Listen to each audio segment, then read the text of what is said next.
What's up? Welcome back to the Mobile Homestead. I just got home from work and realized that I have neglected to shoot a garden walkthrough for almost 2 weeks now. So that is what we are going to do today. It's been so long since I did a garden walkthrough that I've actually already harvested my radishes. So that is what we are in the kitchen to see real quick, is what those ended up looking like. So I picked all of these radishes yesterday. And what they were, what I planted the seeds of, is it's called a kaleidoscope mix. And whenever you see something that's like rainbow mix, kaleidoscope mix, what that is they had seeds from a ton of different kinds, and they are all jumbled together. So these are all different kinds of radishes, and I don't know what they are. But some of them formed a root, and some of them didn't. Like these guys looked like they tried to get some thick root going on.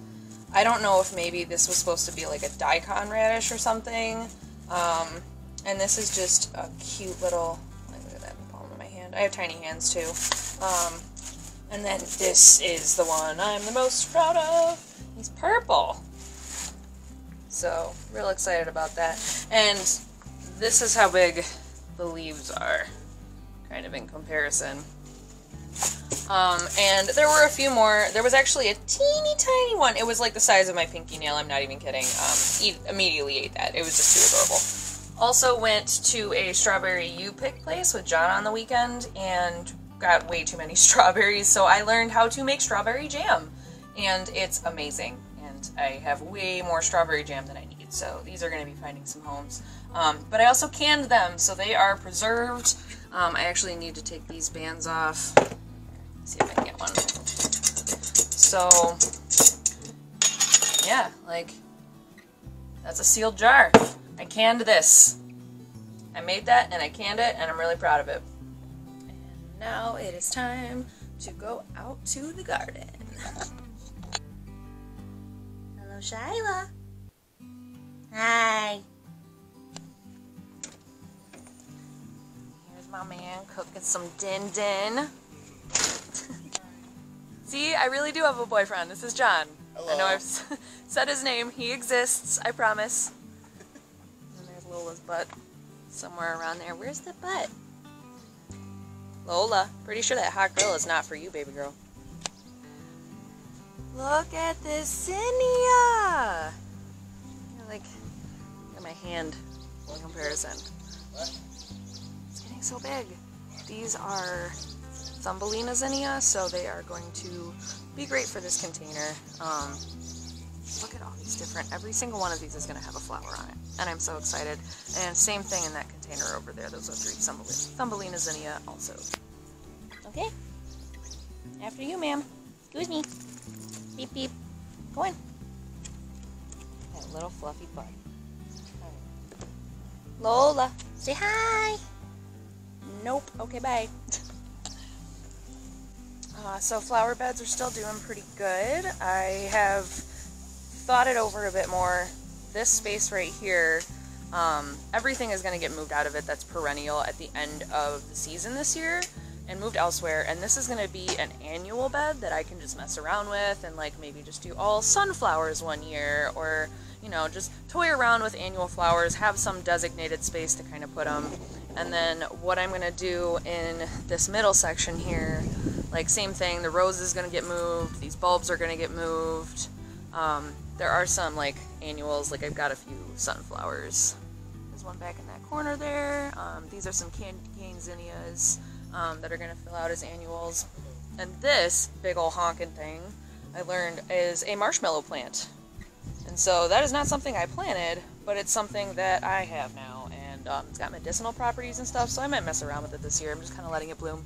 And this marshmallow plant is the only thing in my entire yard and garden that is experiencing this pest problem. I'm pretty sure that what you see on these leaves is from, I think they're called leaf miner, but it's like there's something inside of the leaf, something in its larval stage, and it crawls around in there and just like, exactly like what it sounds like, it just mines a hole through the leaf.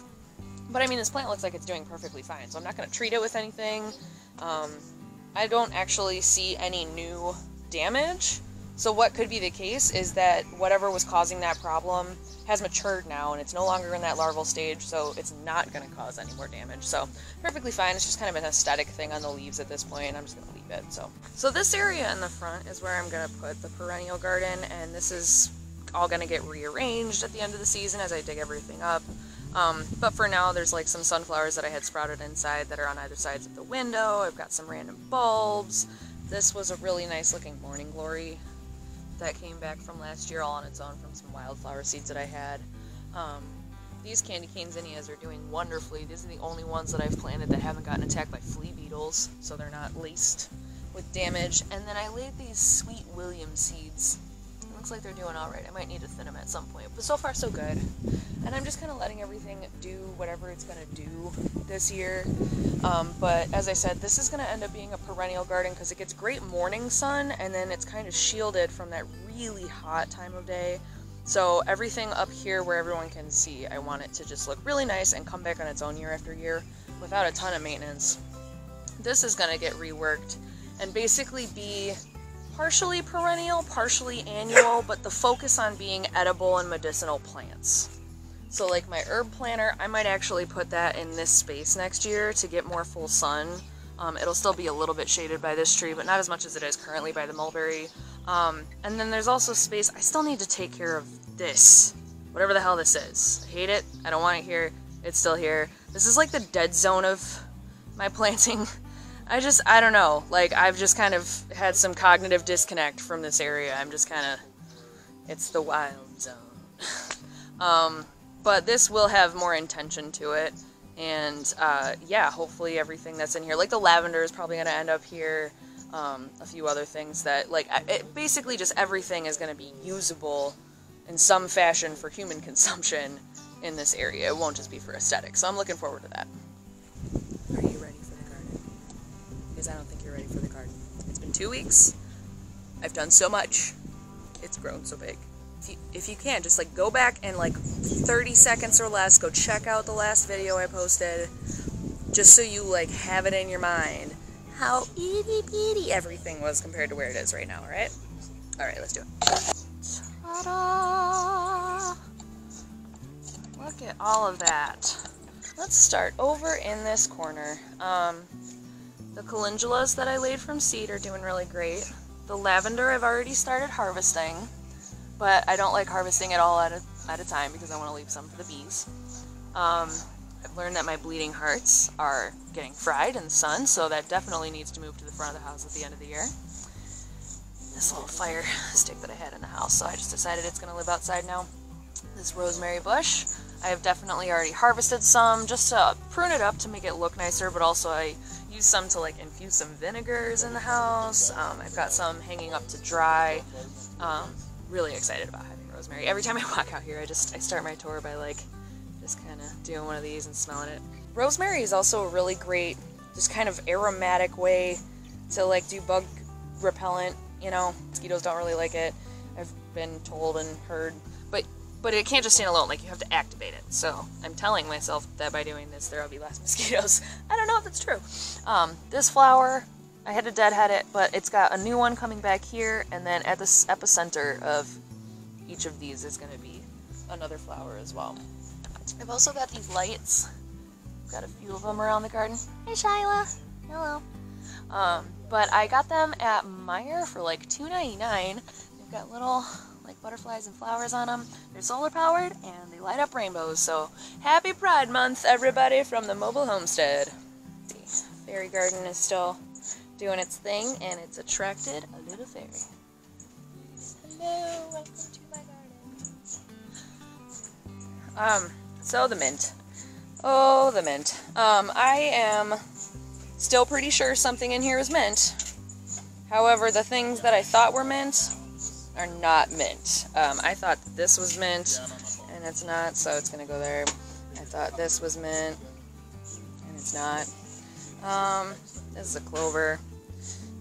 So yeah, we're still experimenting. In worst case scenario, I'll just get some plant start somewhere, but I tried. Summer Savory is doing good, as is the cilantro, the parsley. Chives are really trying. I really regret sowing those in one row, but oh well. And then the basil, this one is doing better than that one, I think, because there was a whole bunch more clover that was growing up right here.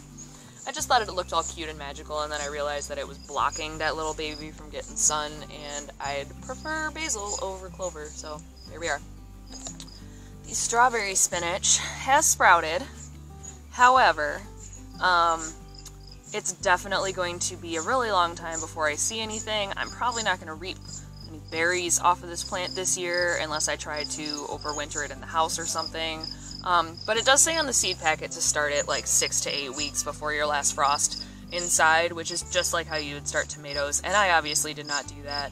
And actually they're still so itty bitty that the lens on my camera just isn't good enough. Like I think you can kind of pick up some green stuff, but my camera is incapable of focusing at that close of a range, so trust me, it's there, and we'll see what happens. The green onions, I just kind of let flower. They're trying to produce seeds, and these guys are edible. However, they've been up here so long that they probably don't have a whole bunch of flavor to them. So I'm just kind of letting those go for an aesthetic reason, and maybe they're attracting some pollinators over here, because this guy has still been flowering and putting off little babies. See, here's some in there. They're really wonky looking, and I'm pretty sure that's from a regular watering because I just kind of sucked at it. And who knows? We'll get what we get off of them. This strawberry has already produced a few. Actually, take this one right now. You want a strawberry from the strawberry plant? It's tiny and it's wonky, and it probably won't be as good as the ones that we picked at the U-Pick place, but we grew that. It's delicious. It's a berry. Pineapple plant is still a plant. I have read that they don't really need to be watered too much. The leaves of a pineapple plant are very, very hard and tough, which means they don't release a lot of water. They're really good at keeping what they have inside, so I'm just letting it be. I have some mini basil that has sprouted, and that is actually big enough to be able to pick up on camera without getting in too close. So I'm really excited for that to fill up. They really are supposed to be mini, like little tiny globe areas. Let's see, back over here real quick. The apple mint is still doing really great, and again, I'm just gonna pick a piece.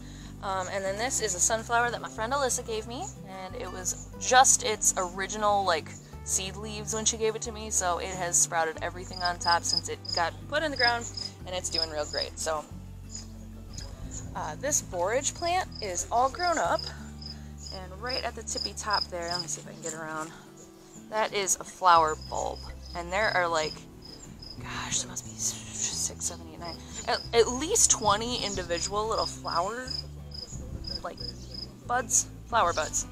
There's at least like 20 individual flower buds on this that are going to open. I'm really feeling any day now.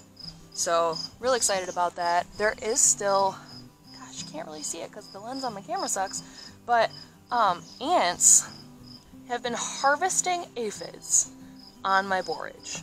I don't really know what or why they're doing it, but they're doing it. I really feel like that's what's happening. But the plant is doing just fine, so I'm kind of just letting it happen. We'll see how it goes. Celery, still doing great. These are the green beans that John picked out. So this is some pest damage. And I have looked all over this plant numerous times at numerous days. You can see like half of this leaf is kind of cut off. Over here, literally half of that leaf is gone. I don't know. I have no idea what caused that. I never actually caught the pest on this plant, and I've been really good at checking, and it just got away from me. But that's why I have 3 plants here. I can sacrifice one if need be. But this bean plant is still putting out new shoots, so I'm like, okay, just let it do its thing. This celery plant, you can kind of see, I think I shocked it by putting it in the dirt, and it didn't really do too much for a while. This darker growth is kind of what it had from when I was rooting it inside. And then I think it finally adapted. And this newer stuff is what it has grown since it's been out here. So get in there, you can kind of see like new stock. It's not just leaves, but I have taken a leaf off of here and just tried it, and like, yeah, it tastes like celery salt, you know, like I could probably take that and go cook with it and be good. And then this little purple basil is coming up. It finally has its first set of true leaves, so, you know, any day now it'll be nice and big. I don't know, I might need to thin those out, I might leave them. Experimenting is the name of the game. The lettuce is doing fantastic. Like, I am so immensely impressed with this lettuce. Both of them. And again, like, the difference in color is crazy. It's the same exact variety. It's just that stuff was started indoors and transplanted out. This, again, was what I sowed right here in the dirt. And, I mean, both of them are still being just great producers. Despite the 85+ degree weather that we had for multiple weeks, it has not bolted. Which is what the spinach did. The spinach was originally in there. All of it started bolting within 2 weeks of my first harvest of it. So I really didn't get a whole lot out of that spinach. I'm going to try again in the fall when it's getting cooler. I think it'll do a lot better. But I'm so impressed with this lettuce. Like, it's insane. I pick it every other day, and it's just, you couldn't even tell. Look at this nasturtium. First couple of flowers, and these are edible. Nasturtiums are edible. The leaves are, the flowers are. It's got kind of like a horseradishy pepperiness. Not like as knock your teeth out, but it's in that realm. So if you don't like spicy, I mean, just don't eat it. It's still a beautiful flower. There's tons of varieties too. This is the Dwarf Jewel Mix, I believe. However, all of the flowers have so far been the exact same color. So we'll see how that goes. There's 4 plants that I have in here. And so far, oh, I guess this one's kind of a slightly, no, it's basically the same color. Some calendulas, just still kind of doing its thing. It's really hard to tell on camera, but all of the creeping Jenny has started to flower. So, that right there. This is a creeping Jenny flower. This nasturtium is a little bit farther behind the papaya cream mix, but it is starting to produce a lot more in there. So it'll bush out and kind of take over here. And then we've got another borage, same story. It was started inside. It's alone in this pot though. It gets a different amount of sun. So I think it also has, yeah, there is some ants in there, but not as much on the other plants though. This is some Greek oregano, hasn't sprouted yet. I planted it at the same time as the mini basil, and I think it does take at least a week longer though, so we'll see. You'll notice this empty space that was once radishes. It is no longer radishes. I haven't done anything to this yet. I was actually going to just kind of let it rest for a day or so as I kind of plan out what I want to put here. Because I'm like, do I want to do another, like, specific kind of radish? You know, I was thinking maybe the watermelon radishes that I have. And just kind of see, since they grow so quickly, how they'll do harvesting in July. Because that's, you know, we're really going to start getting hotter weather. I mean, wasn't expecting the 85-degree snap that we were having. The carrots are still doing pretty good, but have a long way to go. I know carrots you can't really tell based on the foliage, though, so. And then the kale here, I've plucked a couple here and here to use as baby kale, and then this stuff is starting to get bigger for having that room. So I think I'm going to come through next time I harvest lettuce and pluck another 2 of these to give them even more space. And then they should be, you know, that 4 plants should be at their perfect spacing to just produce kale. So right here is going to be some lemon basil. There's some little sprouts. 1, 2, 3, just the 3. But that's going to be lemon basil. And then some more calendula. Down here, right there, is a sunflower seed that I planted. So that'll hopefully go big, nice and tall here.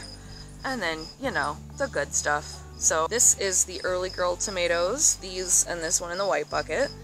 And this is a good slicing tomato. Look at this. Look how big these suckers are gonna be.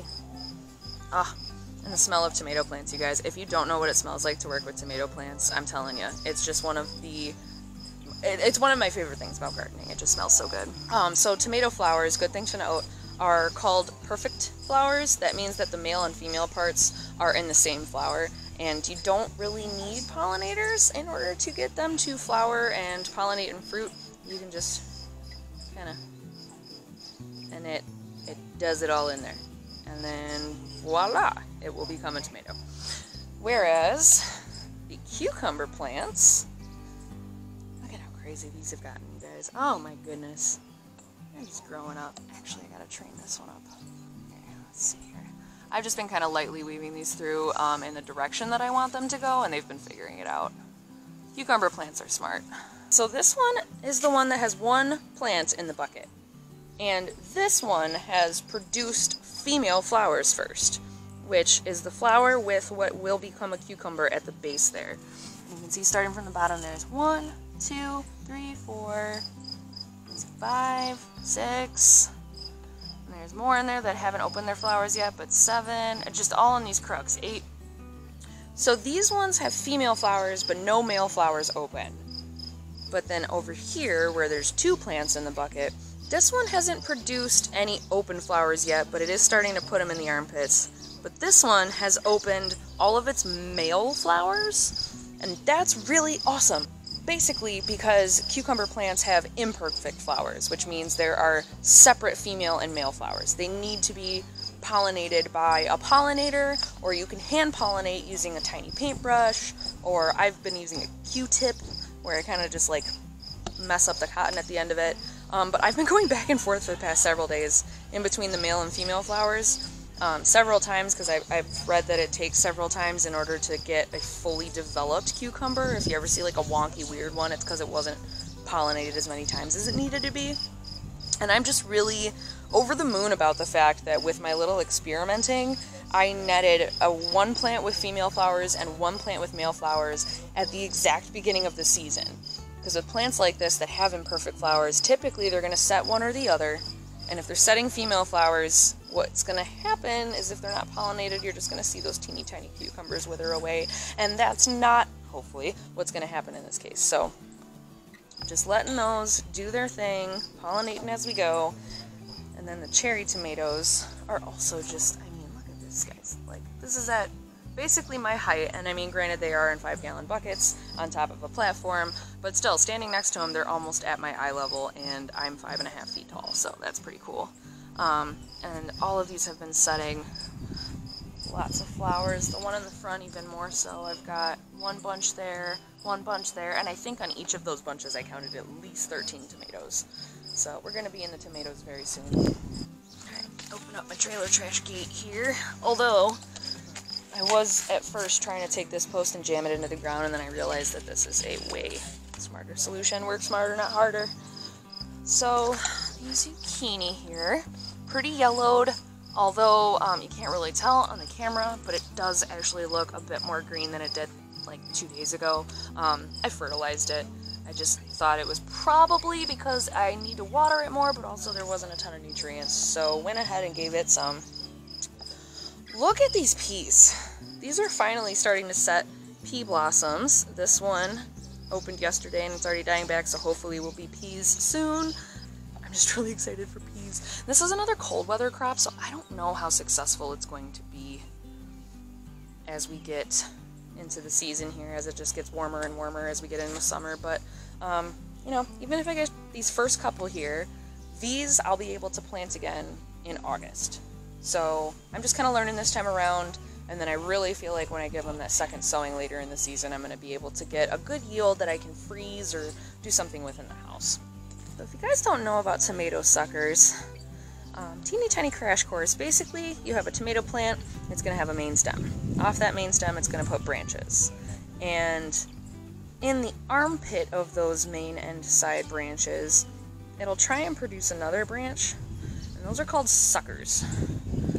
So the thing to know about suckers is it's going to make your plant nice and bushy, which if you want to do that is a good thing.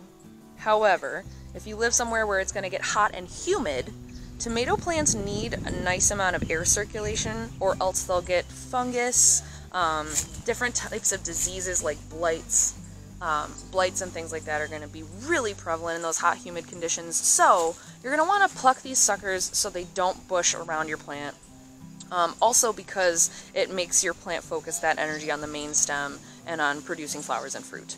The cool thing about suckers, though, is if you let them probably get a little bit bigger than this and take them off the plant, you can take them in the house, put them in a glass of water, change the water every day, every other day, and over the course of like a week, you should start to see roots, because what tomatoes do in nature is they'll just grow along the ground. Everywhere that the stem touches the ground, it produces a root, and so it will try and root over a glass of water, which you can then take once it has some nice roots and plonk it in some dirt, and then ta-da, you have another tomato plant. Granted, it's going to be a little bit behind the mother plant that it came from, but if you have a long enough growing season where you want to try and get 2 yields, get as much as you can just buy one plant, like say you're getting a starter at the store, and find one that has some good suckers on it, and then propagate those, and get however many plants for the price of one. So that's a neat little frugal trick there. Tomatoes are so cool. And then look at this wall of foliage on this side. Like, you wouldn't even know that on the back side of there is like 11 cucumbers. But so these are doing their thing. Teeny amount of pest damage, but not much. Really happy with that. Cherry tomatoes doing super great. Gonna give those a knock. Gonna pollinate those. Here is my dragon tongue bush beans. Again, a little bit of pest damage, but not much. These plants are doing just fine, and they're really getting going now too. And it's just the 2 in there, but I fertilized them too and watered them the other day. I think they were really happy about that. So hopefully we'll be in the beans pretty shortly. My yellow crookneck summer squash and 2 winter squashes. This is the one that I was trying to rehome for a real long time, so it got set out later than this one did, which is why they're I mean, the seeds were sown at the exact same time, but this one adjusted to being outside before it got in the 80s. This one I put right outside when it was in the 80s. All of them aren't looking super great. Yellow leaves and such. Again, I did fertilize these when I did the zucchini. So this one's already starting to show a big improvement. This one, like on its newer leaves and stuff, is looking pretty good. This one too. I mean, it's not super bad. I've got high hopes, and if that one dies off, oh well, I've got this plant here. So, doing all right. And then the last thing is we've got Swiss chard actually came back. I re-sowed the Swiss chard that I had because that 85-degree spell for a couple of weeks just completely knocked them out. And they were teeny tiny seedlings. But now I left enough in there that they've developed a few sets of true leaves. I'm pretty confident that bare minimum 1 plant is going to make it. So, tiny let down by the lilac bush too. Something must have happened. It set all of these blossoms like it was going to flower so big, and then they're all brown. They never really opened. Like a handful of them opened. So I'm going to go through the internet and see what it has to say. If you have any advice or any knowledge, please let me know. Because I was really looking forward to making some lilac jelly, and that didn't happen. But I mean, I can't be too upset, because like, look at this. Look at this garden. This is before all the flowers really get going, so like, it's super green. Little specks of flower there. Oh yeah, and also since the last time I did a walkthrough, let's see what I mean? Like, I did so much, and then I've just been neglecting showing you guys. I just laid some 2x4s in there from pallets, and used that to edge, and I went and got more mulch. But through here was another at least 18, maybe 25-gallon buckets. But it was all free mulch, so really can't complain. And it's been really nice to just kind of have this space to relax and stare at the puppers, because Shiloh's so cute, and watch the garden grow. So that's my garden. Sorry that it's been so long since I showed you guys, but that's the fun thing about gardens, is you have that kind of length of time lapse. All this happens. I've also been thinking I want to do a video pretty soon with my seeds. I want to do a little kind of show you my seed collection, and also see if maybe anybody is interested in doing like some seed swapping. See if you want anything of mine, if you've got anything cool that I could get from you, that would be cool. So yeah, that'll be on the docket soon. Yeah, so thanks for joining me, and I will see you guys next time here at the Mobile Homestead.